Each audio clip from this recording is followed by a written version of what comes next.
ನಾನು ಈ ವಿಡಿಯೋನ 10K ಫಾಲೋವರ್ಸ್ ಆದ್ಮೇಲೆ ಮಾಡ್ಬೇಕು ಅನ್ಕೊಂಡಿದ್ನಿ. ಆದ್ರೆ 6K ಏನ್ ಬ್ಯಾಡ್ ನಂಬರ್ ಅಲ್ರಿ, ಗೊತ್ತು ನನ್ಗೆ. ಬಟ್ ನಾನು ಇವತ್ತು ಈ ವಿಡಿಯೋ ಮಾಡಿದ ಉದ್ದೇಶ ಏನಂತಂದ್ರೆ, ಹೆಚ್ಚು ಕಡಿಮೆ 1 ವರ್ಷ ಆಗಕ್ ಬಂತ್ರಿ ನಾನು ಈ ವಿಡಿಯೋ ಅಪ್ಲೋಡ್ ಮಾಡಕತ್ತ.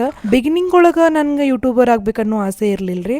ಮುಂಚೆನೂ 7-8 ವರ್ಷದ ಹಿಂದೆ ನಾ ಒಂದಿಷ್ಟು ವಿಡಿಯೋಸ್ ಅಪ್ಲೋಡ್ ಮಾಡಿದ್ದೆ ರೀ ಭುವನನು. ಸುಮ್ಮನೆ ನೆನಪಿಗಿರ್ಲಿ ಅಂತ ಹೇಳಿ ಮಾಡಿದ್ದು ವಿಡಿಯೋಸ್ ರೀ ಅವ.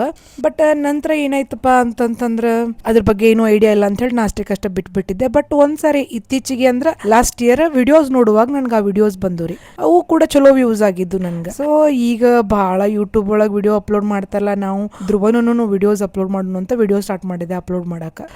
I think so it's in April ರೀ, ಏಪ್ರಿಲ್ ಒಳಗೆ ಸ್ಟಾರ್ಟ್ ಮಾಡಿದೆ. ನಂತರ ಏನಾಯ್ತು ಅಂತಂದ್ರೆ ಕಾರ್ ಹುಣ್ಣಿಮೆ ದಿನ ಒಂದು ಫುಡ್ ವ್ಲಾಗ್ ಮಾಡಿದ್ನಿ. ಅದು ಯಾವ್ದು ವಿಡಿಯೋ ಮಾಡಿದ್ನಿ ಹೇಳ್ರಿ, ಹೋಳ್ಗಿದ್ ವಿಡಿಯೋ ಮಾಡಿದ್ನಿ. ಶಾರ್ಟ್ಸ್ ಮಾಡಿ ಅಪ್ಲೋಡ್ ಮಾಡಿದ್ದೇನೆ, ಮಸ್ತ್ ಓಡ್ತ್ರಿ. ನನಗ ತಲೆಗೆ ಬರಕತ್ತ ಫುಡ್ ವ್ಲಾಗ್ ಮಾಡೋ ನೀನ್ ಸಾಕ ಧ್ರುವನ್ ವಿಡಿಯೋಸ್ ಅಂತ ಹೇಳಿ ಅಲ್ಲಿಂದ ಫುಡ್ ವ್ಲಾಗ್ ಸ್ಟಾರ್ಟ್ ಮಾಡಿದ್ನಿ ರೀ. ಬಟ್ ಶಾರ್ಟ್ಸ್ ಎಡಿಟ್ ಮಾಡ್ತಿದ್ನಿ ರೀ. ಎಷ್ಟೋ ಸ್ಟೆಪ್ಸ್ ಸ್ಕಿಪ್ ಹಾಕಿದ್ದು ಹೋದ್ರಾಗ ಕ್ರಮೇಣ ಭಾಳ ಜನ ಸಜೆಸ್ಟ್ ಮಾಡಕತ್ತಾರ ನನ್ಗೆ ಅಷ್ಟೊತ್ತಿಗೆ, ಅಂದ್ರ ಪ್ಲೀಸ್ ಫುಡ್ ವ್ಲಾಗ್ ನ ಕಂಪ್ಲೀಟ್ ಆಗಿ ವಾಯ್ಸ್ ಕೊಟ್ಟು ಮಾಡ್ಬಿಟ್ರಲ್ಲ ಅಂತ ಹೇಳಿ. ಬಟ್ ಅಷ್ಟು ಪೇಷನ್ಸ್ ನನ್ನ ಕಡೆ ಇರ್ಲಿಲ್ಲ, ಟೈಮ್ ಸಿಗಲ್ಲ ಅಂತ ಅನ್ಕೊಂಡೆ. ಬಟ್ ದಿನಾನು ಒಂದು ಹೊಸ ಅಡ್ಗೆ ಮಾಡೋದು, ಅದನ್ನ ವಿಡಿಯೋ ಮಾಡೋದು ನನಗ ಏನಾಗತ್ತಂದ್ರೆ ಬರ್ತಾ ಕ್ರಮೇಣ ಡಿಫಿಕಲ್ಟ್ ಆಗಾಕತ್ತ. ಯಾಕಂದ್ರೆ ಧ್ರುವ ಭಾಳ ಕಾಡ್ತಿದ್ನ ಅವಾಗ. ಮತ್ತೆ ಒಂದಿಷ್ಟು ಸ್ಟೆಪ್ಸ್ ನನಗೆ ಸ್ಕಿಪ್ ಆಗತ್ತು, 1 ನಿಮಿಷಕ್ಕೆ ಅದನ್ನ ಎಡಿಟ್ ಮಾಡೋದು ಭಾಳ ಡಿಫಿಕಲ್ಟ್ ಅನ್ಸಾಕತ್ತು. ಅವಾಗ ವಾಯ್ಸ್ ಕೊಡಕ್ ಸ್ಟಾರ್ಟ್ ಮಾಡಿದ್ರಿ. ಅಲ್ಲಿಂದ ಫುಡ್ ವ್ಲಾಗ್ ಸ್ಟಾರ್ಟ್ ಆತ್ರಿ. ಇನ್ನ ಲಾಗಿಂಗ್ ಸ್ಟಾರ್ಟ್ ಆಗ್ಬೇಕಾಗಿತ್ತು, ಅದೊಂದು ಜರ್ನಿ ಉಳಿದಿತ್ತು.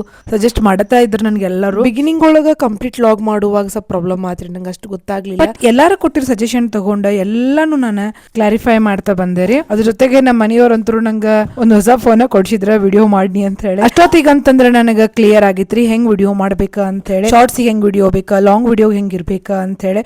ಮತ್ತೆ ಕಂಪ್ಲೀಟ್ ವಿಡಿಯೋ ಸ್ಟಾರ್ಟ್ ಮಾಡ್ಕೊಂಡಿದ್ದೆ ನಾನು. ನನ್ನ ಫ್ರೆಂಡ್ ಒಬ್ಬರಂದ್ರು ಫುಲ್ ನನಗೆ ಹೆಲ್ಪ್ ಮಾಡಿದ್ರು, ಟೆಂಟ್ ಹುಡುಕುವಾಗ ಹೆಲ್ಪ್ ಮಾಡಿದ್ರು, ವಿಡಿಯೋ ಮಾಡುವಾಗ ಹೆಲ್ಪ್ ಮಾಡಿದ್ರು, ಹೊಸ ಐಡಿಯಾಸ್ ಕೊಟ್ರ. ಹಿಂಗಾಗಿ ಕವರ್ ಪೇಜ್ ರೆಡಿ ಮಾಡ್ಕೊಂಡ್ರಿ, ಕವರ್ ಪೇಜಿಗೆ ವಿಡಿಯೋ ಸೆಟ್ ಮಾಡಿದ್ನಿ. ಸೊ ಸ್ವಲ್ಪ ಇಂಪ್ರೂವ್ಮೆಂಟ್ ಆತ್ರಿ ಟೋಟಲಿ. ಬಟ್ ಇನ್ಸ್ಟಾಗ್ರಾಮ್ ಬಗ್ಗೆ ಯಾವುದೇ ಐಡಿಯಾ ಇರ್ಲಿಲ್ರಿ, ಹಿಂಗಾಗಿ ಇನ್ಸ್ಟಾಗ್ರಾಮ್ ಐಡಿನೇ ನಾನು ಸರಿಯಾಗಿ ಯೂಸ್ ಮಾಡಿರ್ಲಿಲ್ಲ. ಬಟ್ ಅದನ್ನು ಕೂಡ ಯೂಸ್ ಮಾಡಕ್ ಕಲತ್ನಿ. ಸದ್ಯಕ್ಕೆ ನನಗೆ ಇನ್ಸ್ಟಾಗ್ರಾಮ್ ಒಳಗ 6.3K ಫಾಲೋವರ್ಸ್ ಅದಾರಿ. ಯೂಟ್ಯೂಬ್ನಾಗ 2.1K ಸಬ್ಸ್ಕ್ರೈಬರ್ಸ್ ಅದಾರ. ಇನ್ನು ಫೇಸ್ಬುಕ್ ನಾಗ ಕೂಡ 1.7K ಫಾಲೋವರ್ಸ್ ಅದಾರ. ಈ ನಂಬರ್ ಹಿಂಗೆ ಜಾಸ್ತಿ ಆಕೋತ ಹೋಗೈತೆ ಅನ್ಕೊಂಡೇನ್ರಿ. ನಿಮ್ಗೆಲ್ಲರಿಗೂ ನಂಗೆ ಸಪೋರ್ಟ್ ಮಾಡಿದ್ದಕ್ಕೆ ನಿಜವಾಗ್ಲೂ ಥ್ಯಾಂಕ್ ಯು ಸೋ ಮಚ್. ನನ್ನ ಪ್ರೊಫೆಷನ್ ಆಕ್ಚುಲಿ ಹೇಳ್ಬೇಕು ಅಂದ್ರೆ ನಾನು ಫಿಸಿಕ್ಸ್ ಲೆಕ್ಚರರ್ ಅದೇನ್ರಿ, ಗೆಸ್ಟ್ ಲೆಕ್ಚರರ್ ಅದೇನ್ರಿ. ಈ ವಿಡಿಯೋಗ್ರಫಿ ಒಳಗೆ ನಂಗೆ ಯಾವುದೇ ನಾಲೆಜ್ ಇಲ್ರಿ. ಎಷ್ಟು ಸ್ಟೆಪ್ಸ್ ಅನ್ನು ಮರ್ತಿರ್ತೇನೆ, ವಿಡಿಯೋ ಮಾಡ್ಕೊಳಕ್ ಆಗಂಗಿಲ್ಲ. ಮತ್ತೆ ಬೇರೆ ಯಾರು ವಿಡಿಯೋ ಮಾಡೋರು ಇರೋದಿಲ್ಲ. ನಾನು ಅನ್ಕೊಂಡಿದ್ದ ಬೇರೆ, ಅದು ವಿಡಿಯೋ ಮಾಡುವಾಗ ಸಿಚುವೇಶನ್ ಬೇರೆ ಇರ್ತೈತಿ. ಅದಷ್ಟೇ ಅಲ್ಲದೆ ಇತ್ತೀಚೆಗೆ ಒಂದ್ ಸ್ವಲ್ಪ ಆರಾಮೂ ಇರ್ಲಿಲ್ರಿ ನನಗೆ. ಮತ್ತೆ ಕಾಲೇಜ್ ಕೂಡ ಜಾಯಿನ್ ಆಗಿ, ಹಿಂಗಾಗಿ ನಂಗೆ ಸ್ವಲ್ಪ ವಿಡಿಯೋ ಅಪ್ಲೋಡ್ ಮಾಡಕ್ ಭಾಳ ಡಿಲೇ ಆಗಕತ್ತೈತ್ರಿ. ಅದಷ್ಟು ನಿಮ್ಮನ್ನ ರೀಚ್ ಆಗೋ ಪ್ರಯತ್ನ ಮಾಡ್ತೇನ್ರಿ. ಹೆಂಗ್ ಅನಿಸ್ತೀರಿ ನನ್ನ ಸ್ಟೋರಿ ಕಮೆಂಟ್ ಮಾಡ್ರಿ. ಇಷ್ಟ ಆದ್ರೆ ಲೈಕ್ ಶೇರ್ ಫಾಲೋ ಮಾಡ್ರಿ. ನೆಕ್ಸ್ಟ್ ಲಾಗ್ ಭೇಟಿಯಾಗೋಣ. Thank you.